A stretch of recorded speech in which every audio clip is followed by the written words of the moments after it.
We put Tim Walz in a room with undecided voters. Can we win them over? More perfect union. You guys do good work. You guys do good work. I'm sorry the last time that I covered a video of yours, I spent 40 minutes explaining to chat why me being classist is based in red-pilled, actually. I still believe everything I said, but, like, you know, you had a broader point you were making with your video. There you go. Hey, hey! Hi, guys. I want to introduce you to some voters right here. Hi, Tim Walz. I'm here in Erie, Pennsylvania, where we've organized a sit-down with Governor Tim Walz. That's great. Hi, everybody. Good to see you all. And undecided working-class voters. I really like this guy's shirt. This guy's shirt's really... There's a lot of, like, subtle... I like this guy's shirt. Thanks for taking time out. Grab a seat. I am a registered Republican, and I did vote for Trump the last election. I'm pretty mixed on it, to be completely honest. And I did vote for Donald Trump in 2020. We want to find out, what will a Harris administration actually do to get wages up, prices down, and save American jobs? And how will they take on the corporate greed that's rigged our economy? And most importantly, will Governor Walz change any of these voters' minds? I wear with a badge of honor being maybe the poorest person to ever run for vice president. What if they just lunged at him and killed Walz? And then, like, you know? And then it was over. What the f*** more perfect union? Is there anyone else here? This is what every Pennsylvania undecided, like, New York, like, dipshit who fills out the little, like, what swayed you this election? Their goal is just to get put in the room for, like, the one-on-one so they can decide the election. Walz is strapped. I believe it. I believe Walz is strapped. He got that thing on him. In the history that they said, I'm a middle-class guy. I got a pension. I don't own any stocks. I recognize we've lost some of the working-class folks. We got to get folks back. Well, this is like a woke restaurant, clearly.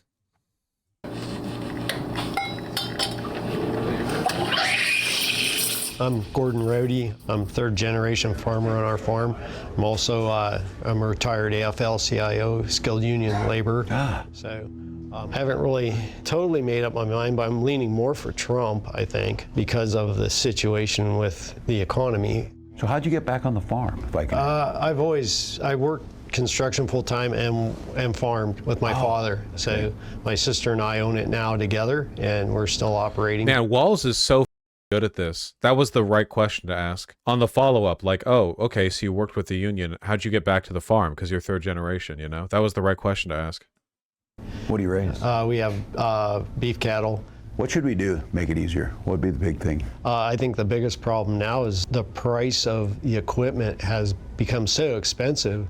When fertilizer went from $450 to $950 a ton, that was devastating, you know. And then our chemicals tripled at that time also. You know what's going to make all of that much better? 20% tariff on everything coming in out of the country. Massive improvement to, you know, commodity prices, I tell you. My farmers are getting about $4.10 a bushel for corn. That's what they were getting when grocery prices were 30% lower. They were still getting $4.10 then. The farmer's not getting any more money on this. Now, input costs went up for that farmer just as much as they went up for the middleman who's in there. Corporate profits have seen a bigger rise at any time in our history. So it's as simple as this. Somebody in the middle's taking more money. The best coffee shops are the woke shops. It is unironically true, and you can, like, the rule that the best baristas are gay is true everywhere in America, without exception. Like, you can be driving through Idaho, and you could stop at, like, a small several thousand population town, and if there is a coffee shop there, it'll be the one guy who talks like this, and they will make really good coffee. And that's just beautiful. That's just beautiful. I don't know why it's like that. I'm gay and I'm bad at making coffee. Well, actually, I used to be the best guy at it. When I was like 16, I worked at a restaurant. They had an espresso machine, and I was the only one who could work it properly. I mean, they were making like espressos and Americanos and stuff, but I could make a hell of a latte. I remember vividly when I was bullied for my big brain. I was like 16 and a little dweeb, and there was a hot chef, and she was a woman who, and I'm saying this in the most complimentary way possible, looked like a man, like butch, like good, positive, parentheses, good. And she was like missing a finger. It had 50 scars on her hands and arms, like a good chef. And she was like, so how do you make that? Show me how you make a latte. And I was like, okay, well, first you fill up the First, you fill up the cup with 2/5 milk, and she and another coworker were like, 2/5, not like a half. Oh, 2/5. All right, math boy. This was the closest I've ever gotten to this white guy eating beans. You know, that was my 13th reason. Asking for a tax cut in the middle, farmers aren't getting the money and they're passing on the cost. So she's talking about stopping the price gouging on these things, making sure the prices are fair, making sure wages are keeping pace with that, and then... It's no secret that Democrats have lost working class voters, especially rural Americans. What stood out about Walz's approach to winning them back was his knowledge of their lives and specific struggles. He got into the weeds of farming with Gordon. Farm bill, what do you guys do on crop insurance? What equipment do you need with potatoes? Like, how do you bring them in? Is it like sugar beets? You used to be able to make a living off 50 head. Yeah, correct. 2000. Yeah.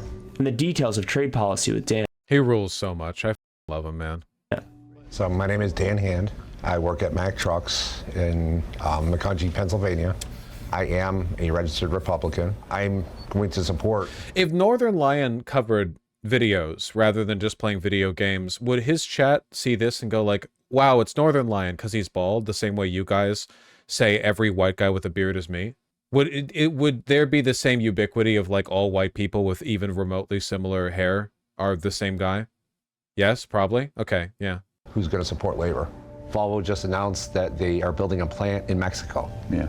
And it's going to be are racist. building both Mack trucks and Volvo trucks. And everybody's really... Also allowing John Deere to pretty much sue farmers if they ever try to repair their equipment. It is insane how stupid small town farming Americans are that they blame what is happening to them economically on anyone other than like one of 3 corporations. Because the corporations that are over are so comically evil and so obviously contemptuous of them. It is genuinely insane. The John Deere right to repair stuff, for those of you who don't know, John Deere was like the American like farming equipment, you know, tractors and such, the company. And John Deere has for years fought to make it illegal for farmers to repair their own equipment. Now again, these are farmers. Shit breaks down all the time. You're like on a self-sufficiency kick over there. If something breaks, you have to be able to fix it. They want you to have to send it back every time, so you can't farm. You got your tractor back at John Deere headquarters, so they can fix it, and you pay them for it. Right to repair. Right to repair is one of those crazy, like movements where literally everyone is pro right to repair, except for like 5 billionaires in Washington. Yeah, McDonald's recently had this. McDonald's recently won the right to repair their own ice cream machines. The company that sold McDonald's their ice cream machines, because of course they don't have a factory making ice cream machines, right? They like buy them, you know, had a rule where only they could fix their ice cream machines. So you have like one dedicated McDonald's ice cream machine repair guy running around the entire state, going McDonald's to McDonald's, fixing them all. That's why they were always broken. And recently, thanks to, you know, like Joe Biden's administrative state, they've ruled that McDonald's has the right to repair their own ice cream machines. Concerned about potentially losing our work. Yeah. And we're wondering as far as what the administration would do to help strengthen our plant domestically, as opposed to with what's coming out of Mexico. Yeah, no, this was a big deal. And this is a double punch to you. In many of these cases, these folks were given a tax break, your tax dollars, tax breaks, to then offshore your job. And look, this started in the 80s and the 90s when we were saying that we would start shipping these jobs overseas, and then all of a sudden we started seeing the decline. Thousands of auto workers in swing states are worried about whether their jobs will be shipped to low-wage countries like Mexico. And who they vote. It wasn't McDonald's, it was the franchisees who won that suit. Oh, sorry, but yeah, right, because McDonald's is a franchise. Yeah, the franchisees who actually run the McDonald's, not the McDonald's Corporation, won that suit because the franchisees wanted the right to repair the ice cream machines that were in their McDonald's as opposed to, yeah, okay, sorry, yeah. Vote for will depend on who they trust to renegotiate I kind of wish that we were not so condescending about rural folks. Okay, well then maybe when I drive through rural Idaho, I should not be swerving to avoid the gigantic inflatable Trump, like, you know, wavy arm tube man and the flags, and I shouldn't drive past pickup trucks with elevated suspension with like stickers covering every single square inch of paint, with you know, Trump stickers and Confederate flags and everything. Listen, okay, all I'm saying is if they want me to not dislike them, they could try a little harder. That's all I'm saying. That's all I'm saying. trade deals like the US-Mexico-Canada Agreement or USMCA. The other concern is as far as like NAFTA 2.0, the USMCA. Yeah. I mean, look what happened with John Deere. They wound up losing a lot of work. A lot of rhetoric. And look, Donald Trump picked up on this. He picked up Okay, John Deere didn't lose jobs. They chose to cut their workers to save money. John Deere is a very, very large, powerful corporation. Like, again, this is the fundamental issue. The American farmer will get shafted by a corporation and then turn around and blame, like, black people. Why? that there was frustration. We were frustrated because the jobs left and all of that. They told us that they were going to fix this, and it didn't get any better. We lost 6 auto manufacturing plants under President Trump's presidency. We've gained back 20. So I think being very clear that we end the policies that incentivize them to do that. We re-incentivize those that are willing to invest here. And things like the Inflation Reduction Act, the CHIPS Act, and things like that, they are working. They are starting to come back. Those 2 laws, passed by the Biden-Harris administration. Damn, Biden is serving in this picture. That suit is looking crisp. That is a perfect shoulder line. He's looking really good here. Invest trillions of dollars in bringing manufacturing back to the U.S. after decades of offshoring. People like Jamie Sychek. One thing that I will say, though, I really wish that American politicians would feel more comfortable wearing navy suits with a red undertone. I think that you can do so much more with just a little red under, like a sheen, you know, especially if it's like a lighter suit, you know, if you're in a warmer climate. I know you're in Washington, D.C., which varies a lot in temperature. You can get like 90-degree summers and freezing winters, but, you know, like iridescence. I mean, blue can have red undertones. It's pretty common. U.S. after decades of offshoring. People like Jamie Sychek are on the front lines of those global economic shifts. Blah, blah, blah. Jamie Sychek, I am a skilled trades card holder of the UAW. It's coming up on my 30th year. I work in a steel mill in Butler, Pennsylvania, and we make a unique product that's... Coming up on your 30th year of working at the steel mill, are you like 45, 46, 48? You look good. Hell yeah, man. So you must have started like as soon as you graduated high school. Finally, a white boy who don't crack. Gives me a bit of hope for the future. Electrical steel for transformers.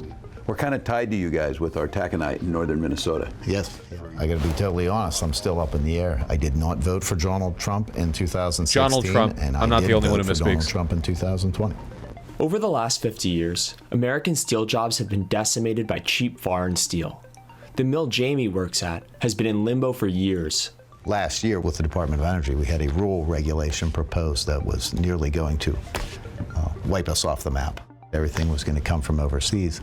By the way, there is literally nothing wrong with getting your steel from overseas. It makes sense for countries that are less developed to produce bulk manufacturing products that are relatively easy to produce. Steel is not like complicated. Admittedly, Chinese steel has issues, but like in principle, I think it's fine for American manufacturing to be more advanced. Like, say, chip manufacturing. Like with the CHIPS Act, that's based in red pill, man. Not every country can do that, you know? Any country can have a steel industry. It's not impressive. You're just making steel. It's been around for a while, you know? What was the resolution on that? The resolution ultimately was this past April. The rule accommodates the products that we make for this. But this is the heartburn I have. It was a very long, hard fought. It felt like a fight. To get that conversation to happen. All right. I think American workers like me and people in labor and just middle-class workers need to know that an administration that's in charge has a voice at that and will be a consideration from day one. If we're looking at not after the fact, not when you're fighting, proposing anybody proposed policies and regulations that those have impacts on jobs and real people, and we need somebody that's going to consider that from the ground up. Well, you certainly got my assurance, and I know the Vice President has lived that way, and Joe Biden certainly did, is that we need to have you at the table, and we need to avoid these things. We need to make sure that your voices of labor are heard. We talk about this being the most pro-labor. Certainly not perfect. We've been through some of these, but I think you've got the assurance that things work better. Man, I like him so much. I really do. My cynicism hasn't caught up to Walz yet. I haven't yet had the like, oh yeah, he's a politician, what do you expect? He's genuinely quite likable, and it seems like he really does have his heart in the right place, you know? I don't expect him like day one of the administration to, you know, put out a CIA hit on Netanyahu or whatever, but I just don't think he's lying. I don't think he's pandering. I think that he's being authentic. We know this. It's so funny. Chat got mad at Vaush in his description of rural America when I just got back from popping over to a convenience store for a snack and almost got sideswiped by the exact lifted truck he described. All I'm saying is that rural America is not sending its best, all right? That's all I'm saying. That's all, it's all I'm saying. If you guys are at the table on the front end. And I'm really bullish because we're going to have to put steel in the ground on all of these, clean energy projects. And then there's golden opportunity there for jobs, American jobs on green steel, clean energy, American energy production. Sustainable and jobs for You'd be surprised how many of those things are transplants. Most of it can't afford it. Oh, for sure. If you're driving through rural America and you see one of these gigantic lifted trucks or whatever, that is 100% like the son of the owner of a local construction company or a farmer, as in somebody who owns a farm. Like those people, it's like the people at January 6th, They're not working class. They're at best professional managerial class, or quite wealthy. In a lot of cases, they're bourgeois, There are a lot of lunatic Trump supporters that are also poor. I remember when I was driving back from Mount Rainier with my beloved, beautiful partner who is the sun of the sky, that we passed by a mobile home that was along the side of a 6-lane road. This is about as bad as housing gets. And it was flying a America flag that turns into the Trump flag and also the Israeli flag. Huge flags out from the top of the mobile home. And hey, listen, I'm not saying that your poor, like your bad politics means you deserve your station in life or your poverty. I'm just saying, like, it still sucks. You don't have to do that. Generations. I'm third generation in my plant. My dad and my grandfather worked there. There should be jobs there for 3 or 4 generations to and come. I think you're right. You're thinking about your kids. What are jobs are they going to do? And then couple it with how they're going to buy a house. I don't want them coming out of school with debt. I want them having a skill and something to do. We're really pushing it. I know that the Vice President's pushing it, this idea of skills, more apprenticeship programs, more opportunities to get in, build a stronger economy. They'll be thriving. Vice President mentioned addressing the price gouging. A lot of people are struggling buying just basic everyday needs. I mean, I know she was saying that she's going to attack the price gouging, but how exactly? When we're talking price gouging, it's a fairness in the market. And I just give a couple examples of this. The one is we saw the hurricane coming and all of a sudden airline tickets went up in Florida or whatever. That's not free market. That's unethical. Look, it is the free market. I know we have to do the that's not capitalism, that's corporatism bit. But so that's what the free market is like. That is the free market. I'm not against anybody being successful. I want them to be successful, but they shouldn't be making insane amounts while they're jamming the price on that, especially on things you need to get. I talk about the last one I give you the example of is insulin. In Minnesota, they were charging for that little vial of insulin a month's worth. They were charging $800. We capped it at $35. Now people are saying, well, how's the company going to make money? It costs $5 to make it. So 30 states already have these policies in, but we don't have a federal ban on doing this that can stop some of that. That's the initial hit on that. But the biggest thing is making sure wages are keeping pace with it, making sure that your taxes are going lower, making sure that healthcare prices aren't going up. Okay. So Steelers going to win it? Is that the word? I'm just curious. Look, I will admit this. I thought I was smart. I thought I was smarter than Mike Tomlin.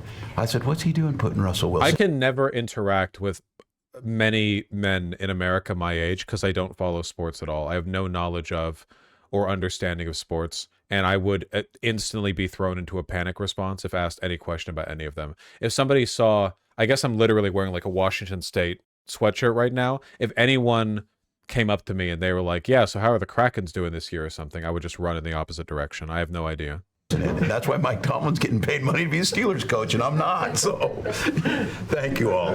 Exactly, Dana. Get me out of here. I don't know what the talking about. Thank you, guys. Do you have your wallet with you? What do you want? Something? No, I have Apple Pay, though. Oh, that works. We got it, yeah. Oh, thank you. I feel like I don't usually do this till November, but since it snowed back home, hot chocolate, so I know I'm breaking down. My name is Jewel. I work at Giant Eagle, and I am part of the UFCW Union 1776. This will be Jewel's first time voting in a presidential election. Also, probably her first time breathing fresh air outside the incubatory,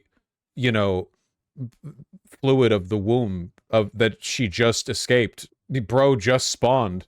She's currently undecided. I work as a personal shopper, so every day I go around picking out groceries for one or more people, and I see people are restricted just based on what they can buy at Giant Eagle because of how prices are at our store.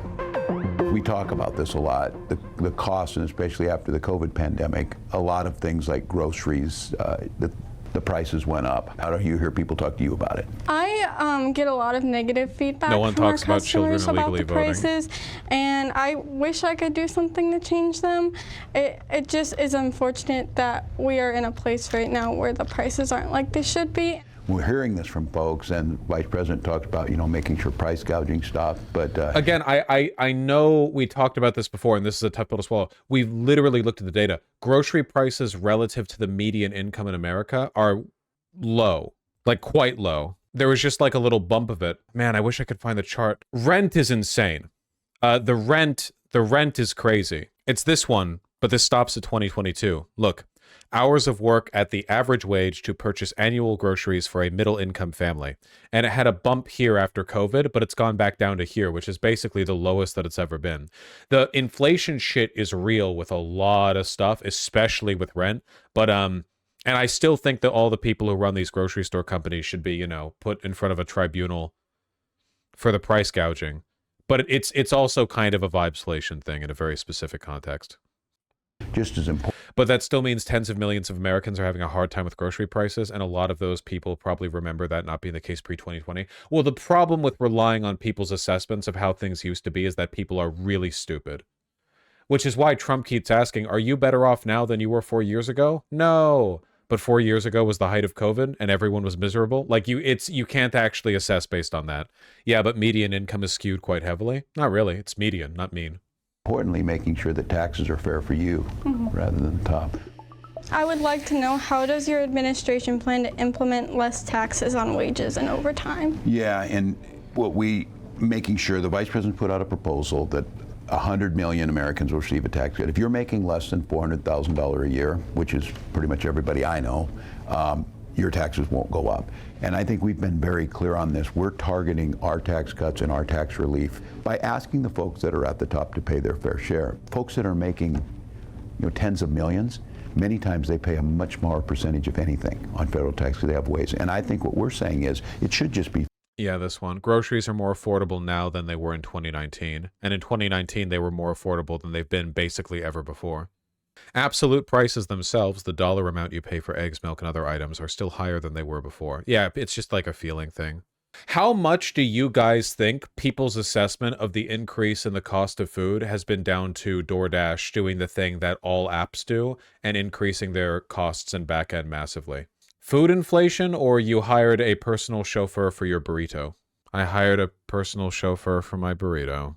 Fair. They should pay their fair share, and we should make sure the burden doesn't fall on this. Yeah, I agree. Yeah. If you were sick on a day, can you get off work? Yes. You get paid for it? I do not believe so, no. Yeah, so those are the types of things, like in Minnesota we did it, the Vice President's talking about this, because it's hard. Like, you think right now if you got sick for a week, how do you pay the bills then? Yeah. If you can't get paid. So we're talking about, for workers, making sure those proposals are out there. Are those types of things that make a difference, like when you hear on voting? Yes. Yes, I would definitely say so. Healthcare or women's reproductive rights and things. How are you ruling on that? If I can ask, and feel free to answer however you're comfortable with on there. How do you see that as that discussion's happening? Like, whereas abortions happen. Vaush is rich and out of touch based on this commentary. Dude, I'm really sorry. It's just data. It's literally like you're arguing against the factual data. You're empirically wrong. I don't even need to make an argument for the case. I know. Vaush has always been financially out of touch, y'all. He's from Beverly Hills. Yeah, this is why it's always like people make stupid arguments based on vibes. Like, people keep making vibes arguments. Yeah, Vaush is just wrong here. Dude, I'm not wrong. You're arguing against the data. You're literally arguing against like the empirical analysis of this is a numbers game. It's objective. It's not subject. It's not like an analysis thing. It's literally like the data. Vaush is just straight up wrong. You're sounding like Bill Maher with all that Uber Eats talk. You can tell people, I like to bring up the Uber Eats thing. People get really offended by it because you know it's true. They get really fucking offended by it. Guys, I'm sorry. If you're really concerned about your food prices, like, you learn how to cook. I know for a fact most of you can't cook, okay? Because every time I talk about making meals out of rice and beans that are affordable, people in chat are like, well, you can't just eat rice and beans. Yeah, you can. But also you can add like beef broth and seasoning and stuff. Well, shit, if you're looking, again, my wages haven't gone up in 5 years. Food prices did. I'm sorry, I'm talking about data, not anecdote. I'm not trying to be mean, but you're literally saying, how can this massive assessment of the entire nation's median wages and grocery prices, how can this be true when I haven't had a raise? Like, I'm not saying that doesn't suck, it does, but like, it's just a fact. Vaush, just stop it, you're rich. Even if you're right, it'll come off as wrong to us. That sounds like a very serious logical problem with your brain. You're saying as a proportion of wages, we have more affordability, but that's not the case. It is in averages, not for your specific life. For averages, as a proportion, yes. You can't, like, my politics aren't derived from like a vague feeling about things. In a lot of cases, like it's like there are numbers to back this up. It just makes us look dumb, you know? It just makes us look dumb. Average means half of us aren't experienced this. You genuinely need to go back to 3rd grade. I'm really sorry. Maybe that's the reason why your wages haven't increased. I'm sorry. I'm not sure. But like, you are actually doing the thing right now. I'm not anti you, but you're literally like, how can the data be true when my anecdote is not true? Like, this is upsetting to me and you're hurting me. And frankly, the thing that I said to you was self-defense. Show us the data. I just had it on. I'm not saying that things aren't right now. They are. I'm only happen. I feel like they are justified as long as it's not being taken advantage of. And I just believe that should be there for medically necessary needs. No, and I thank you for trusting me with the answer, because I said this is one that, and I would just say how I feel and how the Vice President feels. Do Americans really order food delivery every day? Everyone in chat who disagrees with me on this take does, in fact, order food delivery every single day. But people who don't. Vaush, you've never worked a real job, you don't know? You know who doesn't know something? You know who is lacking in knowledge? You, with operating on the assumption that I won't, in fact, permanently ban you for saying dumbass shit like that. Oh my God. Let me help you out, okay? I'm going to help you thread this needle. Here's all you have to say. Hey, median income distributions don't necessarily reflect a disparity in the median or the average income for people on the lower tail versus people in the higher tail. Therefore, a median income can rise while things get worse for people on the lower tail. Therefore, what about the 15, 20, 25% of Americans who, despite the fact that the median has gone up and compensated for the increased grocery prices, their wages have not gone up, and therefore the grocery prices are much more expensive to them? What about the fact that the median can still be biased by its edges in ways that leave behind literally tens of millions of people? That's all you have to say. And that's true. That's a correct argument. Just like, why all the ad homs? Why be like, well, Vaush is rich, so he doesn't know what a median is. So Vaush admits he was wrong? What the fuck, man? Why are you guys like this? Stop, bro. Don't die in this hill. Why are you guys like this? Why? I love how Vaush is using an anecdote himself here. Just because he knows some people who use DoorDash doesn't mean it has a significant effect. That's not an anecdote. That's not what that means. All right, that's enough. We feel very strongly that that's your decision, that you should have the freedom to do that with your doctor. Yes.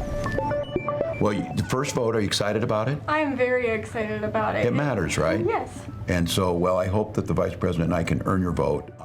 After our swing voters talked to Walz, we wanted to know, did he change their minds?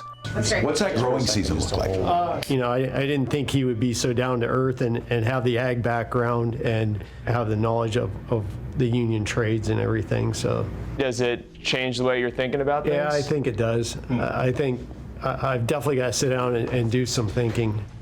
I have a lot more faith in this Harris and Walz administration's outlook for us. So it's. I wonder how much More Perfect Union was paid for this. This is a really good get. It's not just advertising for the channel, but it's good enough material that it could be used for like additional campaign work, you know? It's given me a lot more to think about, I'll be totally honest. Jewel had to take off for her shift at work, so we called her later to get her take on the conversation. Are there any moments that stuck out for you? Well, I liked that he asked me about my opinion on abortion. It just really helped me decide kind of who I maybe want to vote for. It just kind of helped my opinion in that way. And so I know you went in undecided. What's your feeling coming out of the conversation? I definitely feel like he was just so genuine. And These conversations are this, like, the median voter thing is so frustrating to me, because genuinely, to find like undecided voters or to find people who are on the fence in this way, you have to I feel like they're almost always hiding what they actually believe. Not always. People are sometimes that incoherent, but sometimes it really feels that way, you know? And he was definitely like good answering my questions. So I just feel like I can definitely lean towards that administration. Having more so labor-friendly people in the NLRB is a huge thing. Yeah. And I've seen some things swinging in a positive way. We just want to keep it going that way. And you feel like Walz-Harris administration will do that? I'm hoping so. And so when you go to cast your vote, how are you going to vote? I'm going to vote for Harris-Walz. Gordon, Dan, Jamie, and Jewel are the types of people Tim Walz and Kamala Harris will have to persuade to win on Tuesday. Working class people, many of whom voted for Trump in 2020 or didn't vote at all. Seeing how his conversations had changed minds, I wanted to get his reaction and understand his approach. Well, look, it tells me that we have got policies. These folks are concerned about the things that we knew they're concerned about. They want American jobs here. They want to be paid a fair wage. They're thinking about things like health care, and they're thinking trade policy. How did these jobs leave? They're not asking for anything special or out of the ordinary. They're asking for really a fair shake. Yeah. The thing that I take from these conversations is we've got to do a better job to talk to them about what our policies are and where we're at. We've seen that working class people sort of move away from the Democratic Party for whatever reason over the last, few decades. Yeah. How do you bring those people back in? What do you have to do to change the perception of the Democratic Party? Yeah, we hear them. And it's such a frustrating question, too, because, like, the idea that Democrats are responsible for the death of small-town America is a belief that is sustained entirely by racist messaging from the Republican Party. It is from TV ads and talk radio where that are blasted all in small-town America, where you get in your pickup truck and turn it on, and you are being told, like, how Democrats are letting Mexicans run free and they're selling all your jobs across the such and such. All of the stuff Democrats did to destroy small town America was done at minimum equally by Republicans. The selling of jobs overseas, the decimation of American manufacturing, that was fully just like a capitalism, that was like across the board going to happen. That's a systems level thing. And in a lot of respects, Republicans are disproportionately the causes of this, because they are much more in favor of deregulation and unfettered capitalism in ways that tend to hurt like small town America quite a bit. But it's all like why should Democrats even have to push back against this? Like, obviously they do, but it's just up that they're crawling out of a hole that was created by basically just race baiting. See them, make sure you're clear about that, and then understand why they got that perception, because a lot of folks, they don't know who to blame on this. In my opponent, Senator Vance talks about these communities been gutted out. They have, because of venture capitalists who gutted them out and sold them to larger companies. We've got to go to them face to face and talk about why do we stand with them, what do we believe is fair. We got to get better examples of, like, look, farmers aren't making this money, truck drivers not making this money, corporate profits went way up, they're making that money. This is not us being anti-capitalist, it's us being fair in the market, because that's distorting things. And then I would say this, something we saw in Minnesota. You've got to have results. You can't talk about it. You got to pass legislation that impacts people in a way that they see it. You got to get it done. You can't just talk about it. Yeah, Governor Walz, thank you so much. Thanks for your so time. much. Appreciate it. Appreciate it. It was great. Thank you, guys.